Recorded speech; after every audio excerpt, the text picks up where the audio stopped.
ഉത്തരാടൻ നാളിൻ്റെ അവസാന 45 നാഴിക, തിരുവോണം അവിട്ടം നാളിൻ്റെ ആദ്യ 30 നാഴിക ഇവ ചേർന്ന മകരക്കൂറുകാർക്ക് വ്യാഴം 6ലേക്കാണ് മാറുന്നത്. അത് അത്ര അനുകൂലമല്ല. തൊഴിൽ രംഗത്ത് വളരെ പ്രതികൂല സാഹചര്യങ്ങളുണ്ടാകാം. പുതിയ ജോലിക്ക് ശ്രമിക്കുന്നവർക്ക് തടസ്സങ്ങൾ നേരിടാം.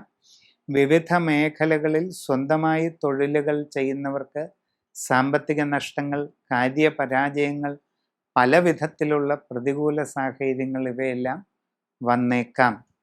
നിങ്ങളുടെ നിലവിലുള്ള കർമ്മരംഗത്ത് നഷ്ടങ്ങളും പരാജയങ്ങളും ഉണ്ടാകാൻ ഇടയുണ്ട്. വളരെ ശ്രദ്ധിക്കുക.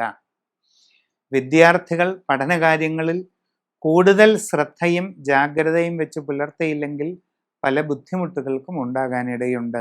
കച്ചവട രംഗത്ത് പ്രവർത്തിക്കുന്നവർക്ക് സാമ്പത്തിക നഷ്ടങ്ങൾക്കിടയുള്ളത് കൊണ്ട് വളരെ ശ്രദ്ധിക്കുക. നിങ്ങളുടെ വിവിധ എക്സ്പീരിയൻസുകൾ, നിങ്ങളുടെ കഴിവുകൾ, കഴിവുകേടുകൾ, നിങ്ങളുടെ പ്രവൃത്തി പരിചയം, നിങ്ങൾക്ക് എന്തൊക്കെ കാര്യങ്ങളിൽ അറിവുണ്ട്, നിങ്ങളെക്കൊണ്ട് എന്തൊക്കെ കാര്യങ്ങൾ ഭംഗിയായി ചെയ്യാൻ പറ്റും തുടങ്ങി അവനവൻ്റെ പ്രവർത്തന മേഖലയുടെയും എല്ലാ വശങ്ങളും നന്നായി പഠിച്ചു മനസ്സിലാക്കി പരിശ്രമം നടത്തേണ്ടത് അത്യാവശ്യമാണ്. വിദേശ തൊഴിലിന് ശ്രമിച്ചുകൊണ്ടിരിക്കുന്നവർക്ക് നഷ്ടങ്ങൾ ഉണ്ടാകാൻ സാധ്യതയുണ്ട്. വളരെ ശ്രദ്ധിക്കുക. കുടുംബത്തിൽ ചെറിയ ചില അസ്വസ്ഥതകളൊക്കെ ഉണ്ടായേക്കാം. എല്ലാവരോടും വളരെ പക്വതയോടെയും സ്നേഹത്തോടെയും ഇടപെടുക.